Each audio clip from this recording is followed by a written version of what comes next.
Welcome to the Imaginal door.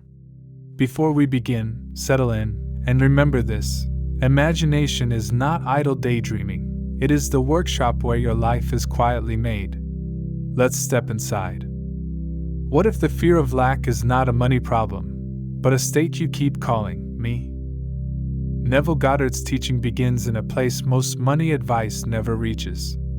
It does not begin with income. It does not begin with strategy. It begins with identity. To Neville, the world you meet is arranged around the state you occupy, and a state is not a mood passing through you. A state is a whole inner country. It has its own thoughts, reactions, expectations, memories, and evidence. When you are in the state of lack, even a full wallet can feel temporary. Even a paid bill can feel like a pause before the next threat. Money becomes the symbol you keep interrogating. Am I safe yet? Am I allowed to breathe yet? That is why the first movement is not to chase money with panic. It is to move out of the self who is asking money to give you an identity. Neville taught that you do not create states from nothing.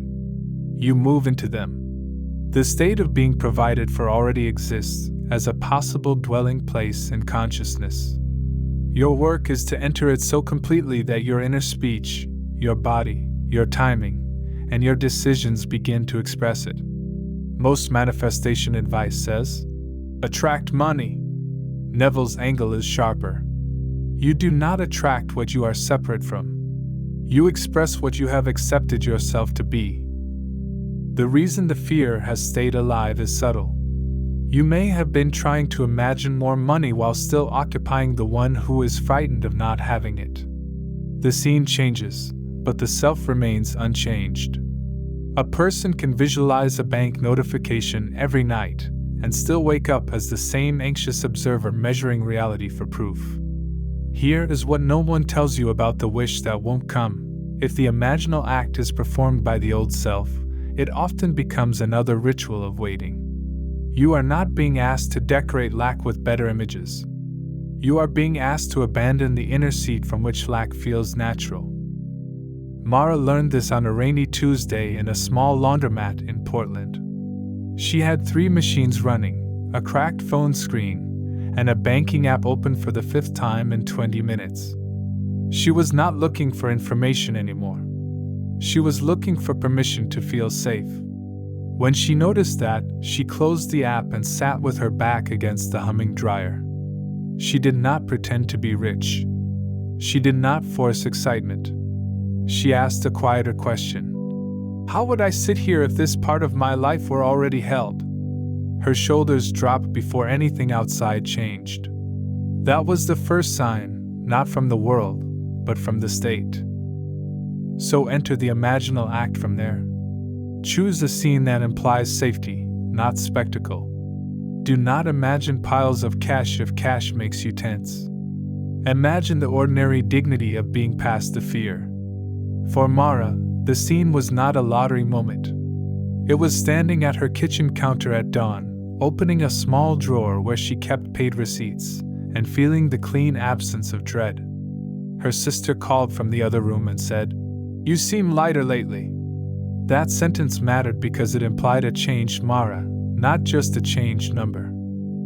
Build your scene as Neville would advise, short, sensory, and already fulfilled.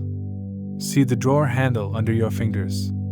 Hear the soft sound of paper sliding. Feel the quiet neutrality of a person who is no longer bracing. Then compress it into a few seconds and repeat it gently when you are drowsy, especially before sleep, when the outer senses loosen their grip.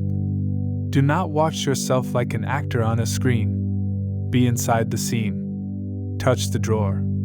Hear the voice. Accept the mood as fact.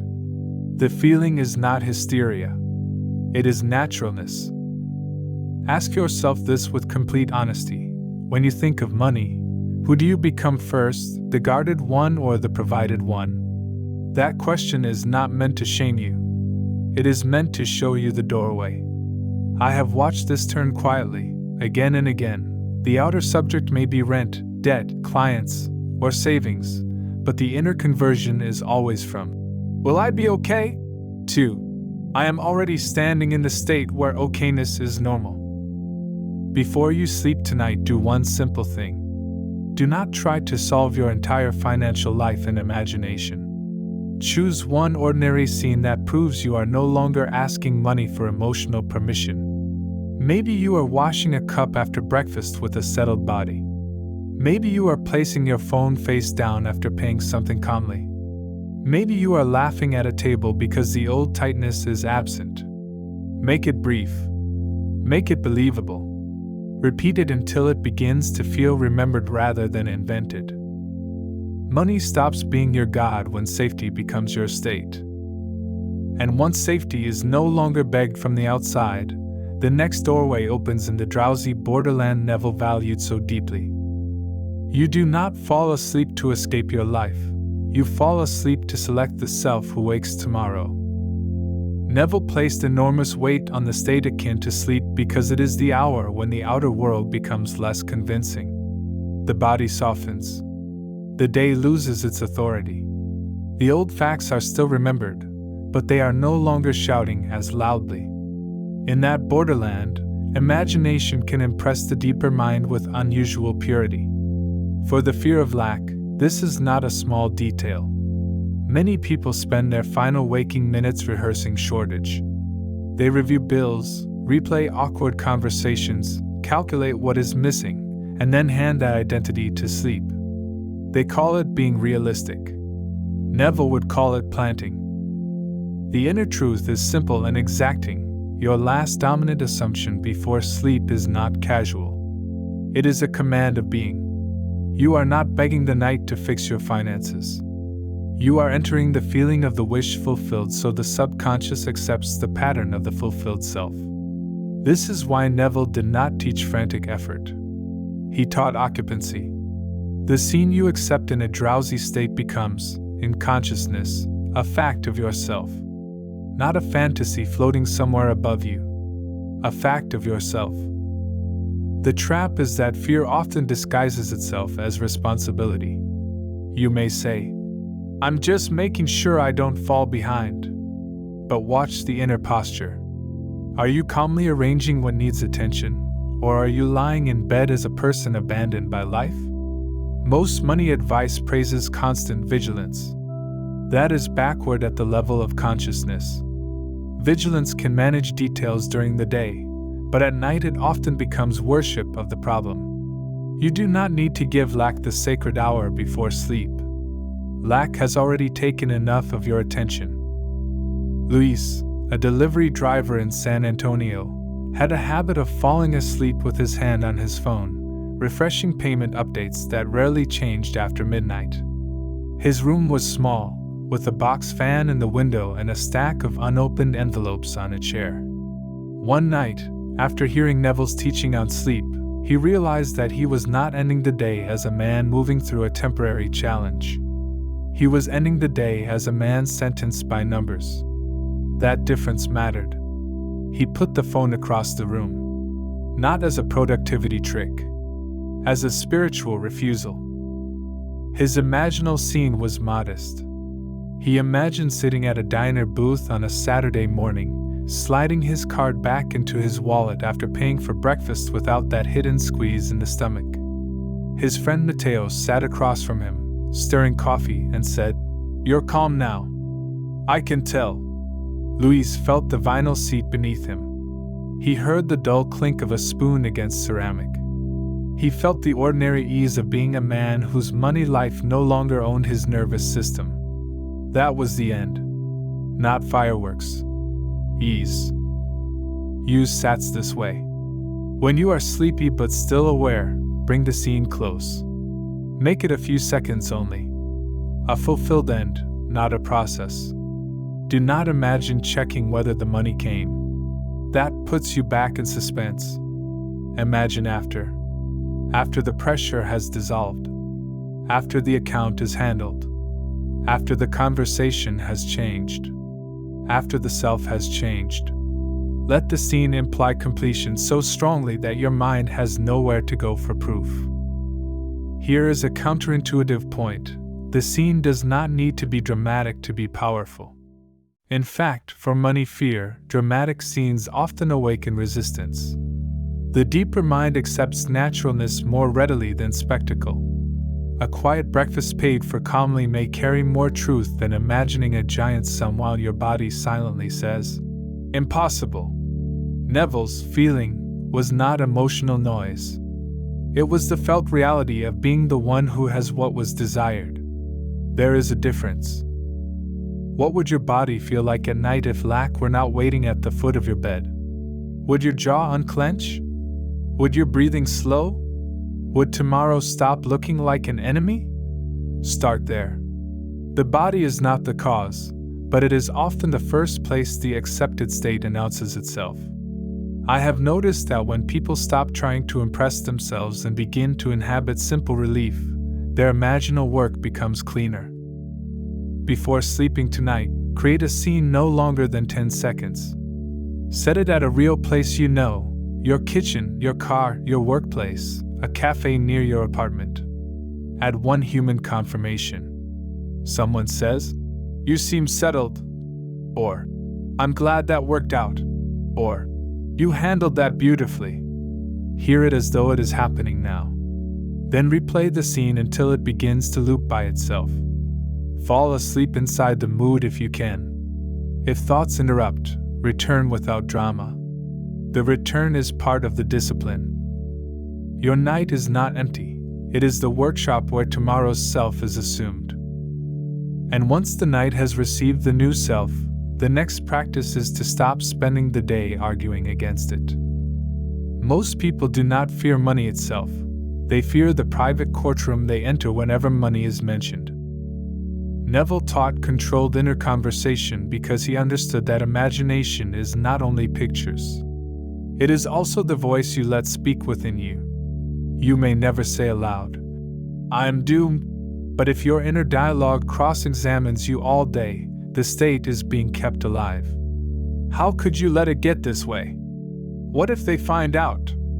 You always mess this up. These sentences may appear as thoughts, but in Neville's philosophy they are imaginal acts.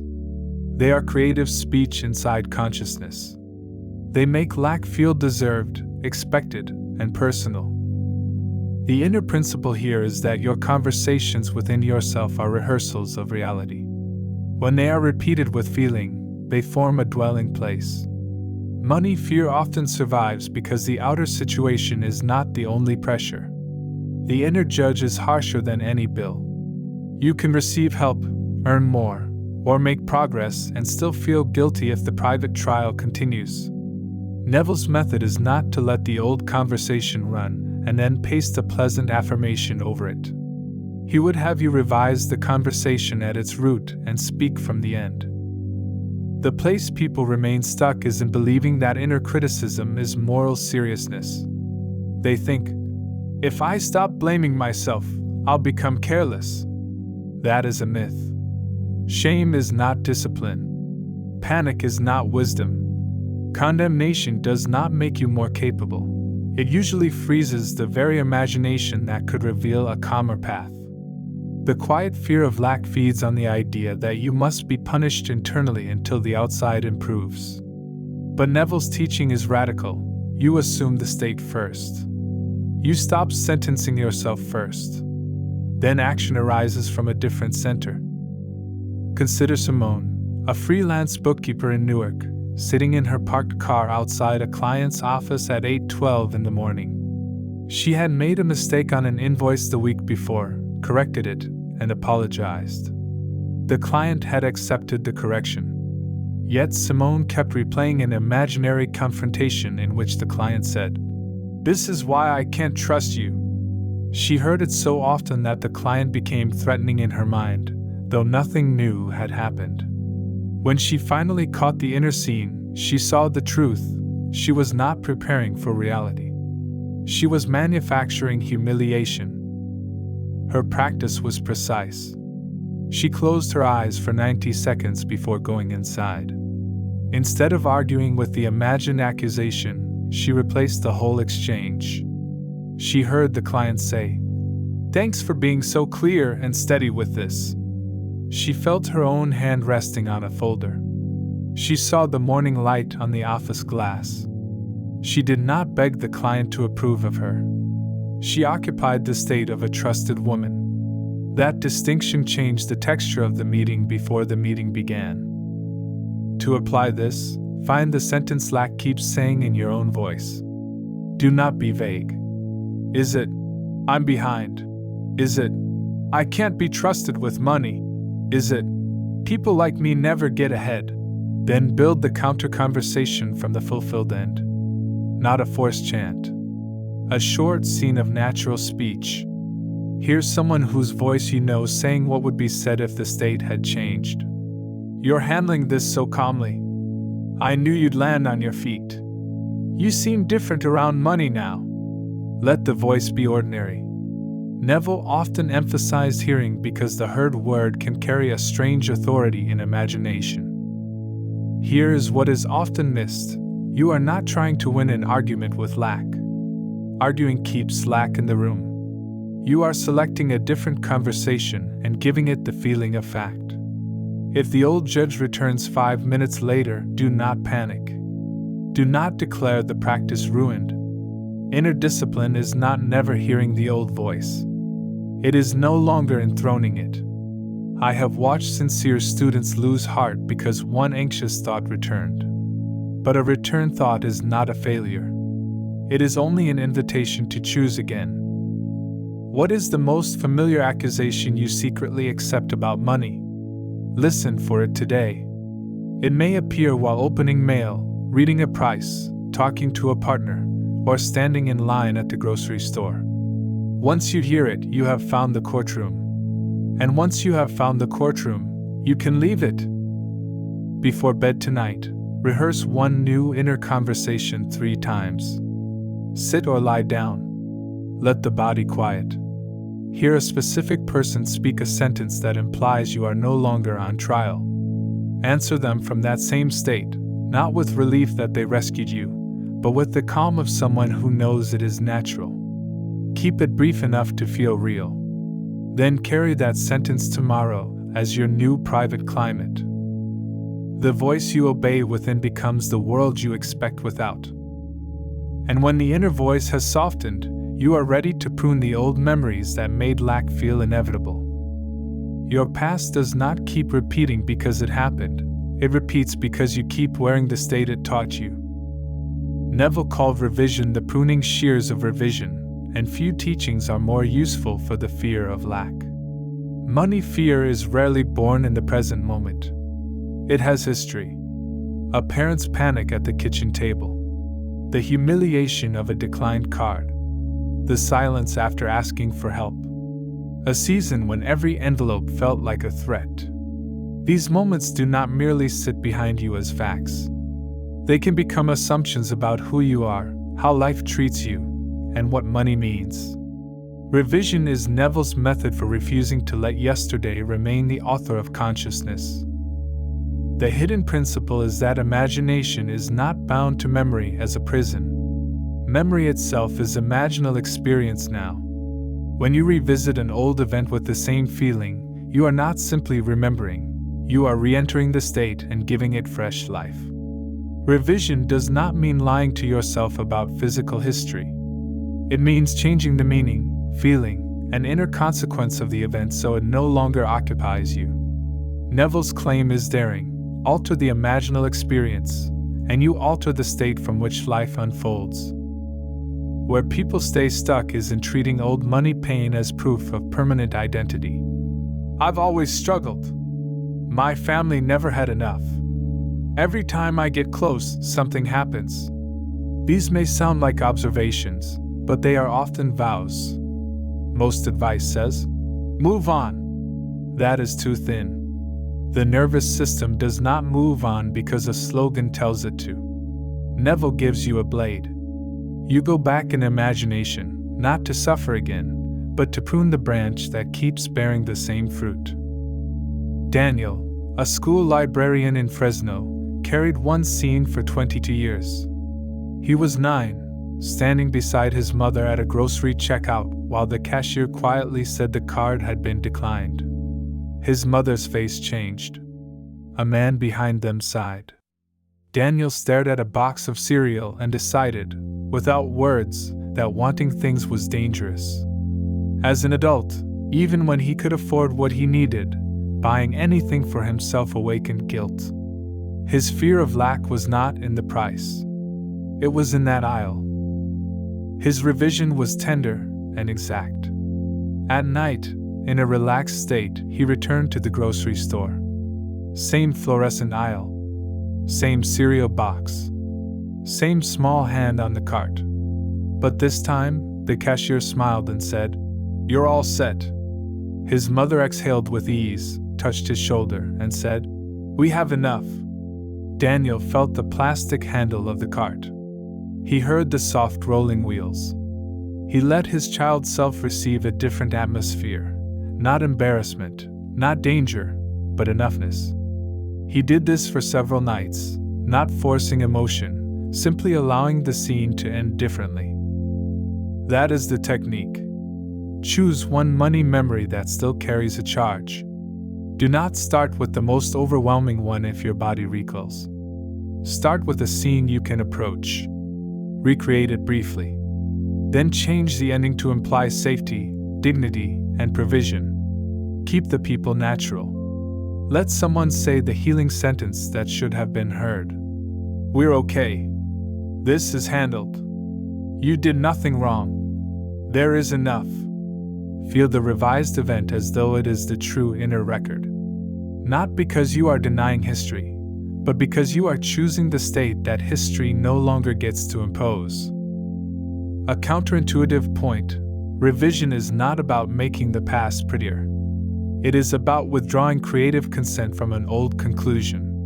The event may have lasted 3 minutes, but the conclusion may have ruled 30 years. When you revise, you are not negotiating with memory. You are dethroning it. Here is what I find quietly powerful about this work. The revised scene often feels simple, almost too simple, yet the body recognizes the new ending before the intellect does. Which money moment still speaks through you when you open your wallet? Which old room, counter, phone call, or face appears beneath your current anxiety? Let the question be specific. Lack loves vagueness because vagueness feels infinite. A named scene can be revised. Tonight, take 7 minutes.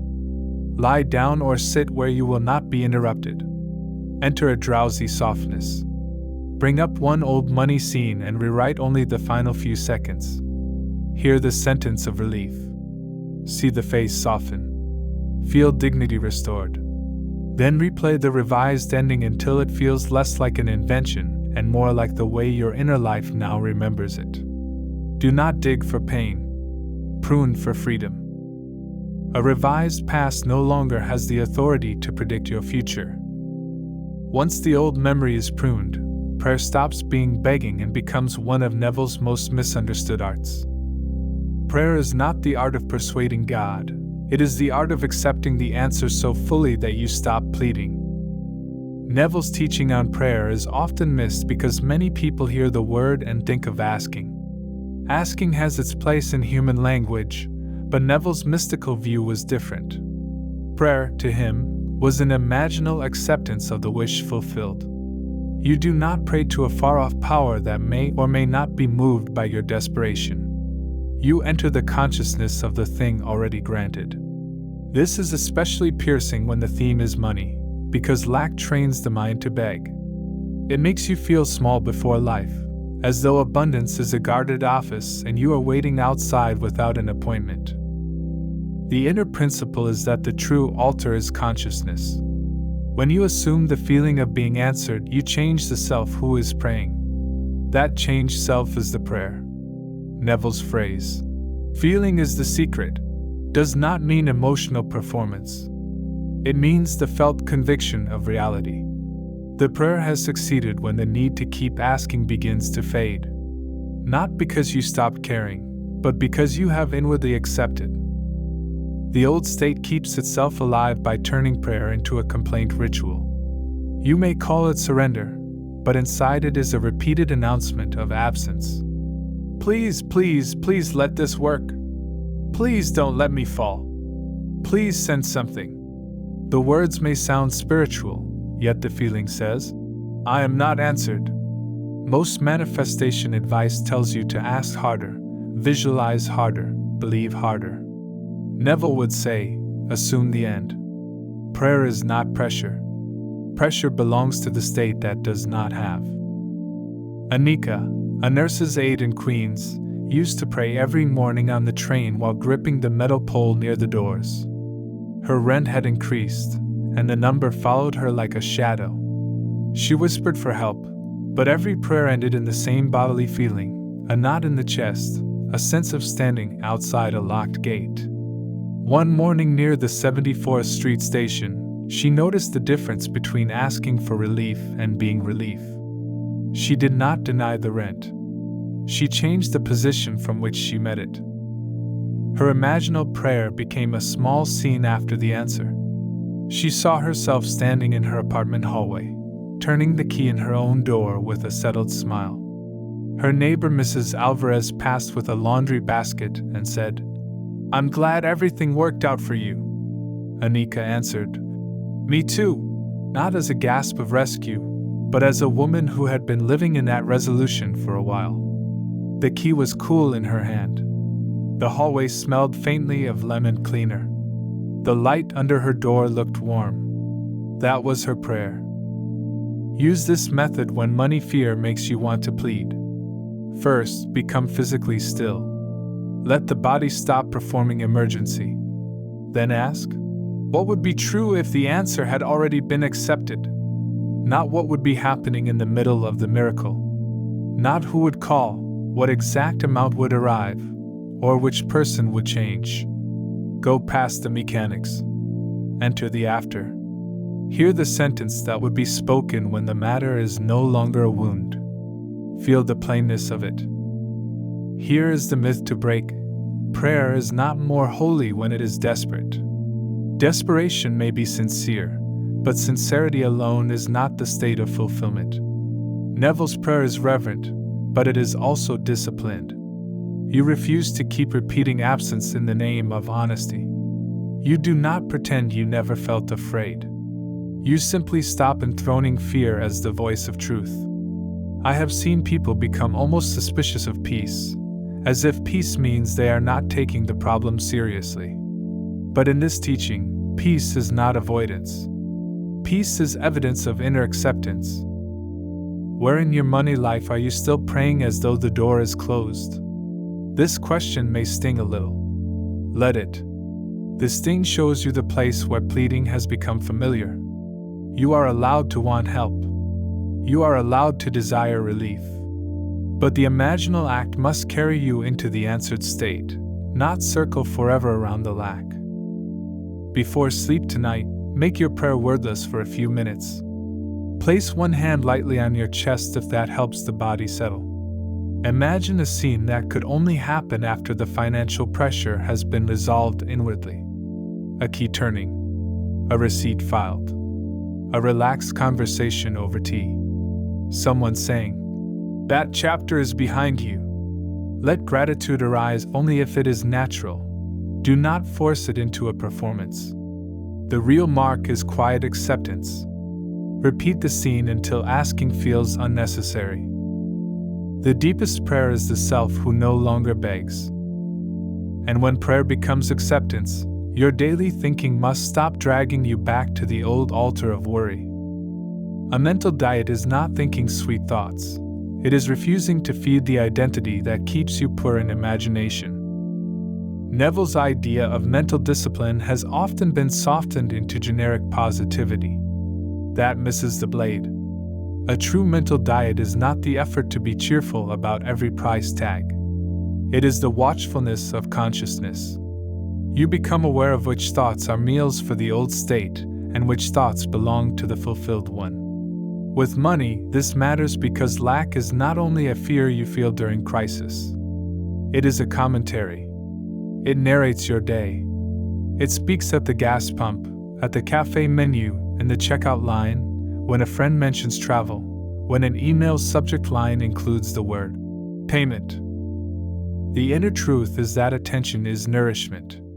What you inwardly agree with gains substance as your state. Neville did not teach that you should fight every thought like an enemy. He taught assumption, occupancy, and loyalty to the end. A mental diet is the daily loyalty of not returning to the old roles simply because a familiar thought knocks. Money fear says, "Look at this." React as the old self. Discipline says, "I see the appearance, but I do not become that person again." The reason people remain caught is that they confuse noticing facts with assuming lack. There is a difference between seeing a bill and becoming a threatened self. There is a difference between planning a budget and entering despair. Most advice swings between denial and obsession.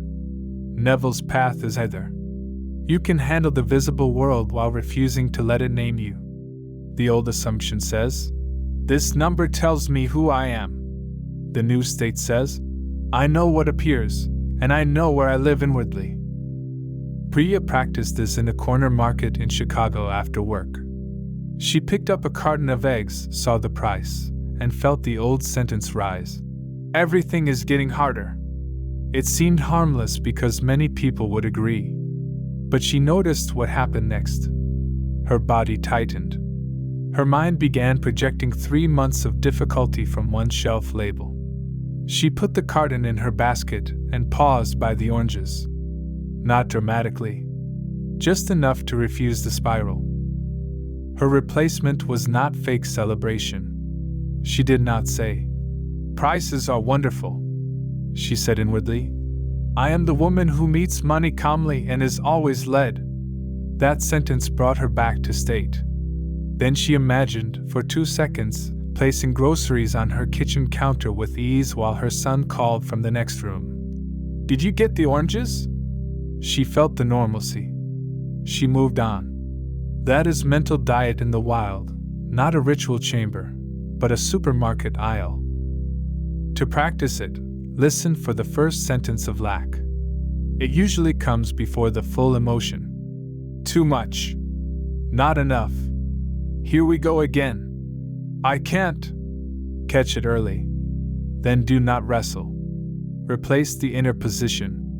Choose a sentence that expresses the end and a tiny imaginal flash that proves it. The flash is important because the mind understands scenes more deeply than slogans. See yourself calmly paying. Hear yourself speaking with ease. Feel the ordinary continuity of life going well. A counterintuitive insight. The goal is not to eliminate every anxious thought. Trying to police the mind with terror becomes another form of lack. The goal is allegiance. Which thoughts do you accept as yours? Which ones do you let pass like weather? I have watched people become gentler and more effective when they stop treating anxiety as a sin. Anxiety may arise, but it does not get your signature. It does not get to decide your name. What sentence about money have you repeated so often that it now sounds like common sense? This is worth examining. Lack survives best when it disguises itself as maturity. I'm just being practical, you say, while imagination is quietly rehearsing defeat. Practical action is clean. Inner defeat is heavy. You can feel the difference. Before the day ends, choose one money trigger you know you will meet tomorrow. It might be checking your account, opening email, buying groceries, discussing work, or seeing someone else receive what you desire. Decide now what your inner response will be. Not a long affirmation. A state-bearing sentence. I remain provided for. This is already resolving. I am steady with money now. Pair it with one imaginal flash lasting no more than 3 seconds. Tomorrow, when the trigger appears, do not wait to be swallowed. Return immediately. Your mental diet is the quiet refusal to dine with fear.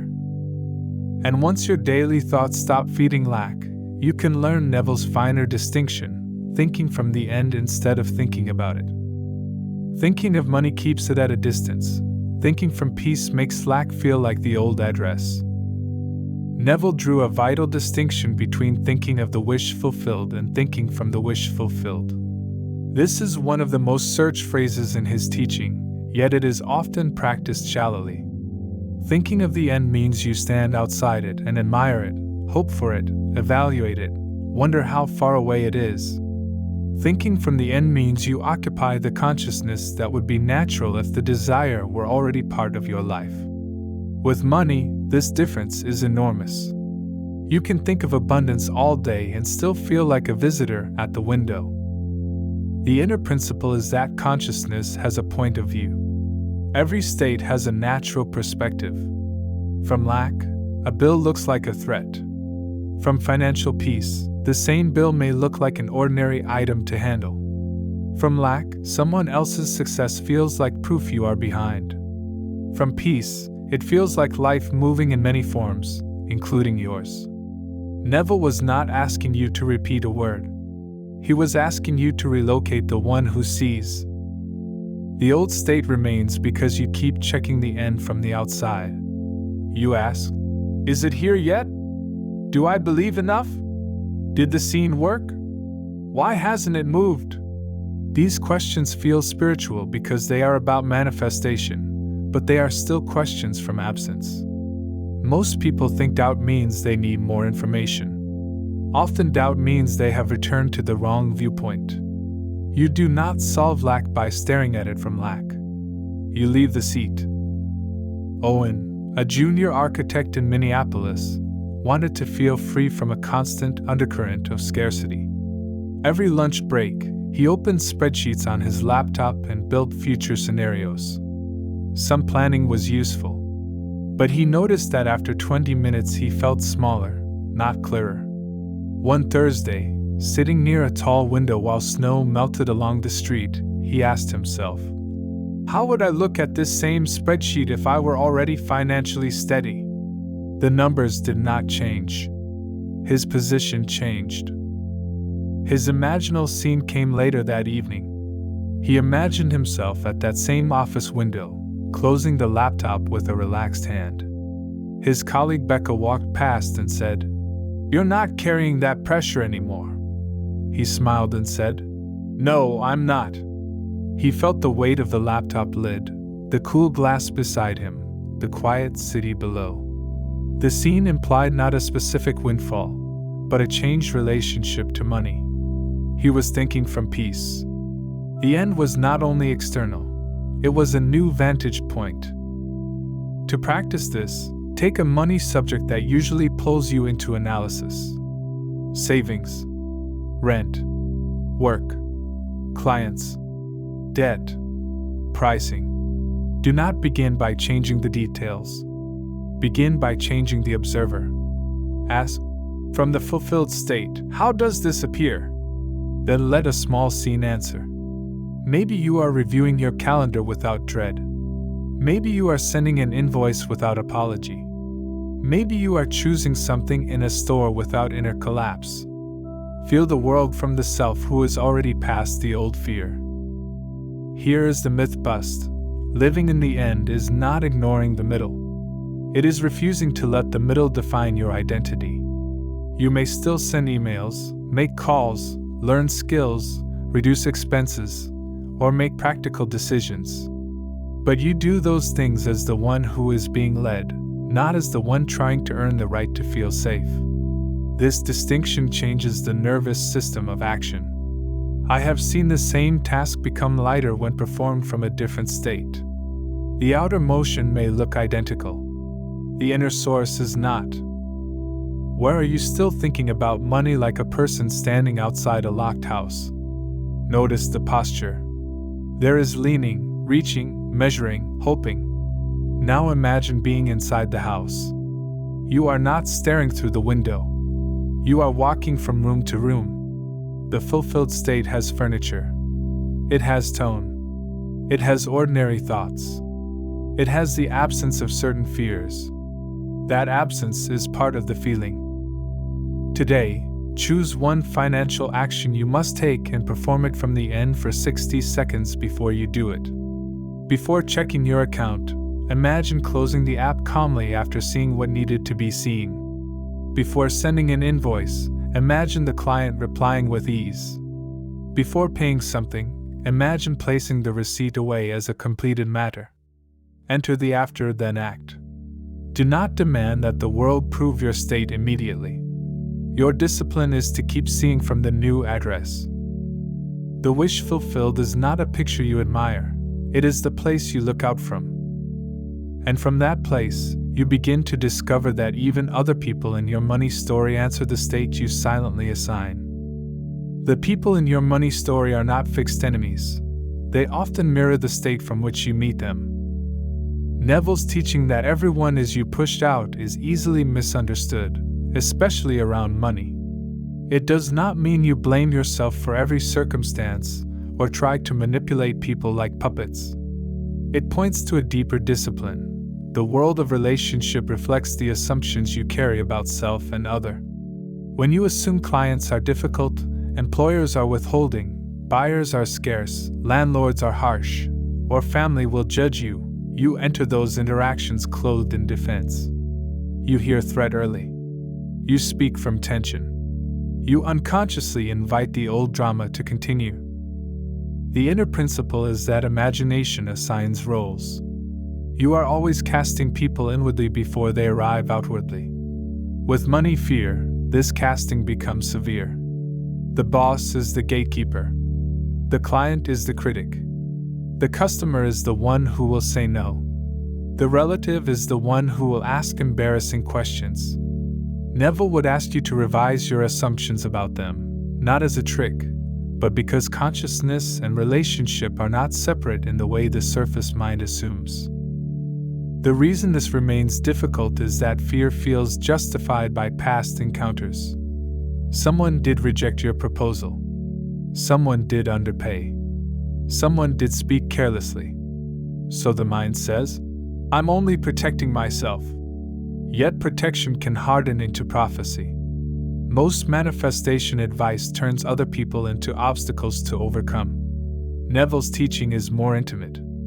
Change the state from which you behold them, and you often discover a different version of the relationship. Not because you forced them, but because you stopped meeting them inside the old script. Camila, a ceramic artist in Santa Fe, dreaded calls with gallery owners. She expected them to admire her work but resist her prices. Before one meeting, she sat in her truck outside a white adobe gallery, hands cold around a paper cup of coffee. Her old inner cast was clear. They will make me defend my value. That assumption had shaped her voice for years. She spoke quickly, over-explained, and offered discounts before anyone asked. She thought she was being flexible. She was actually obeying fear. Her imaginal practice was to recast the gallery owner. She closed her eyes and heard the owner, Marin, say in a warm, matter-of-fact tone, "Your pricing makes sense for the work." Camila imagined standing near a sunlit shelf of blue bowls, touching one rim with her fingers, feeling respected rather than examined. She let Marin be fair in imagination. She let herself be a woman whose value did not need apology. Then she entered the meeting from that state. The technique is simple and demanding. Before a money-related interaction, identify the role you have secretly assigned the other person. Do not pretend you have not done it. Name it. Then create a short imaginal scene in which they naturally express the role that belongs to your fulfilled state. The client is clear. The employer is appreciative. The buyer is decisive. The family member is respectful. Hear one sentence. See one gesture. Feel your own body as unguarded but dignified.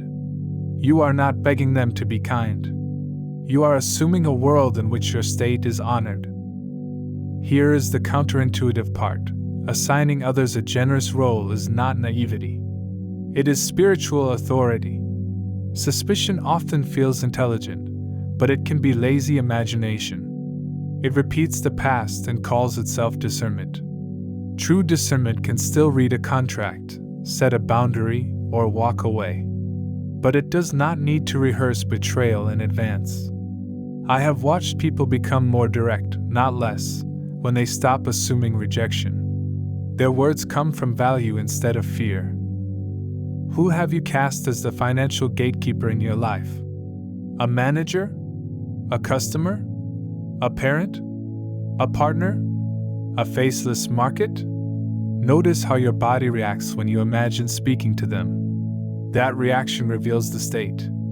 Then ask what role they would play if you were already secure, respected, and provided for. Let imagination answer before habit does.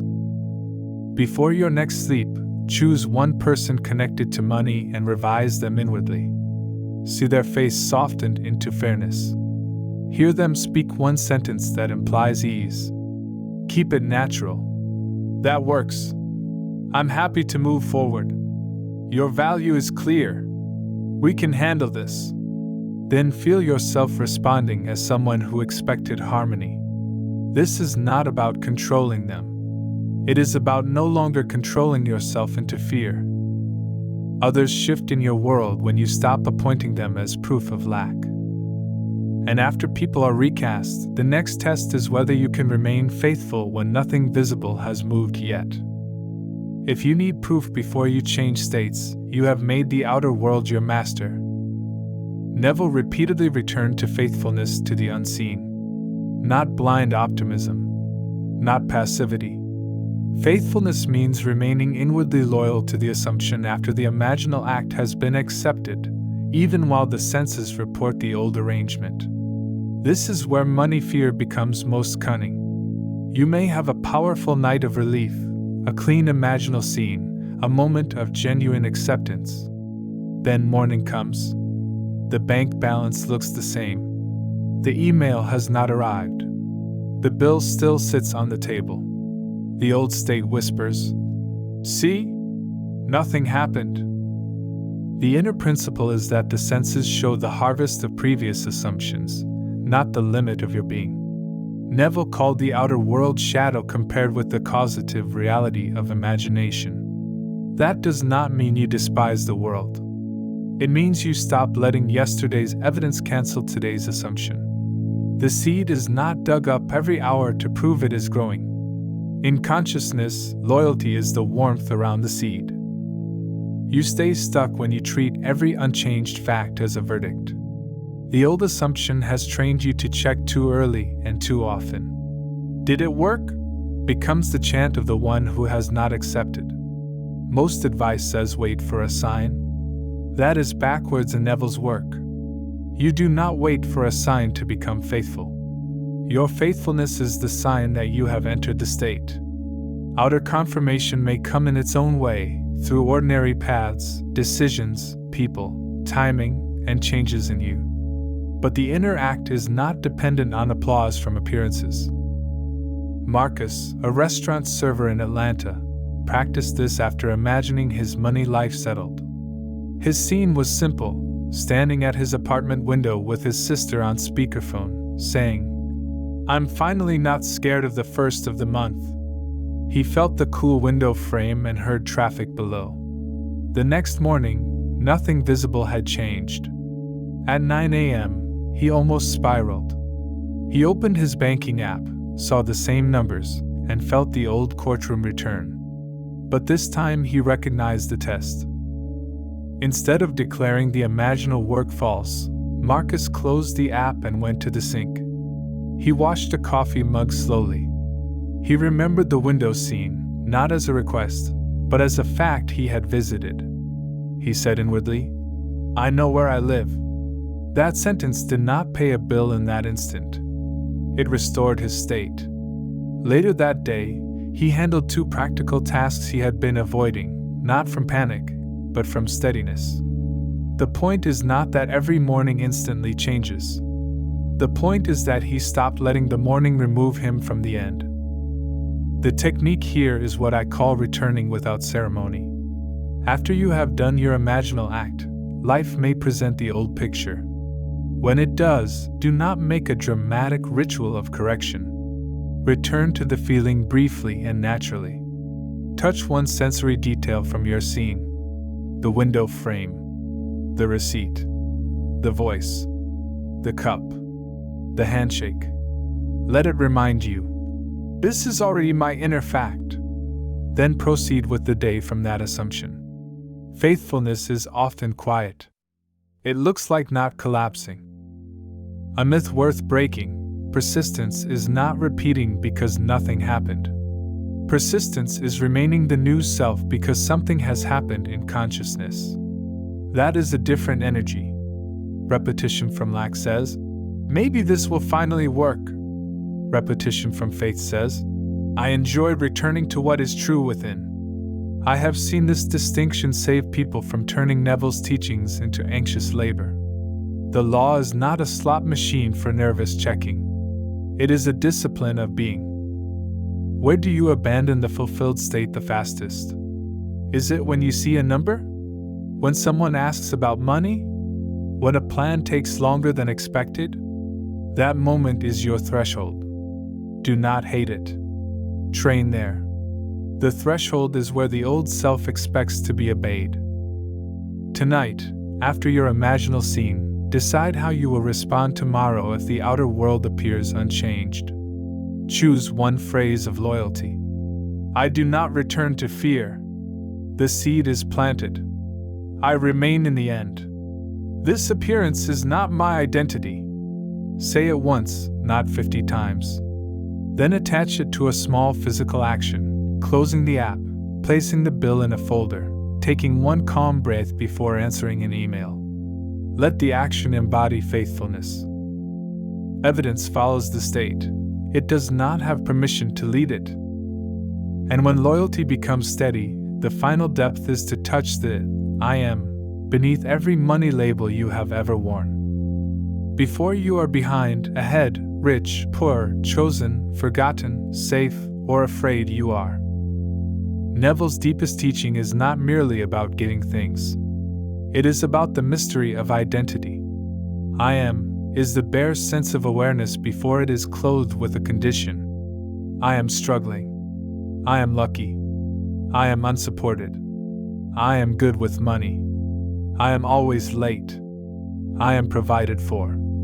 Each phrase is awareness wearing a garment. Money fear becomes powerful when you forget the awareness and believe the garment is your permanent name. Neville's spiritual radicalism is that you can remove one garment and wear another because the one who says, I am, is prior to every state. The inner principle beneath this final lesson is freedom at the level of being. You are not the bank balance. You are not the family story. You are not the unpaid notice, the old mistake, the salary, the market, the approval, or the rejection. Those are conditions. They may require action, attention, and maturity, but they are not the source of your identity. When you rest in bare awareness, even briefly, you stop worshiping the labels. From that stillness, assumption becomes cleaner. You are no longer trying to make a frightened ego feel superior. You are choosing a state from the throne of being. The old pattern keeps returning because the mind fuses, I am, with lack too quickly.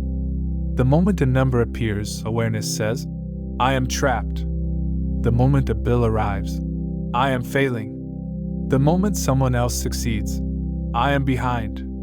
These statements feel automatic, but they are unions. You are marrying identity to appearances. Most money mindset advice tries to replace the negative label with a positive one immediately. Sometimes that helps. But Neville's deeper route is to pause before the label and feel the pure fact of being. From there, you choose deliberately. Nadia, a translator in Lisbon, found this practice on a balcony at sunrise.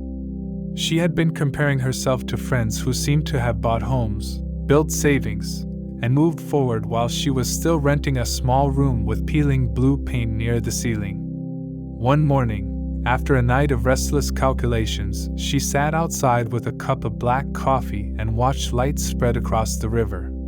The thought came, I am so far behind. She almost followed it. Then she stopped at the first two words. I am. For a few seconds, she did not add anything. Not behind. Not late. Not lacking. Just I am. The city was waking. A gull crossed the pale sky. Her hand warmed around the cup. In that bare awareness, the story lost some of its grip. Then she gently chose the garment. I am provided for in my own appointed way. The sentence did not come as a fight. It came as clothing placed on stillness. The technique is to separate awareness from the money label before you assume the fulfilled state. Sit quietly. Close your eyes if possible. Say inwardly, I am. Then stop. Do not rush to add. Feel the simple existence that does not need a bank statement to be. Rest there for a few breaths. Then choose the assumption you want to wear. I am steady. I am provided for. I am wise with money. I am received. But let it arise from stillness, not panic. This is a different kind of affirmation. It is not a sentence thrown at fear. It is identity selected from awareness. Here is the final myth to break. Neville's work is not about becoming obsessed with desires. Desire is a doorway, not a prison. Money may be the doorway because fear of lack has been loud in you. But the destination is larger than money. It is mastery of self-concept, mastery of attention, mastery of the inner act.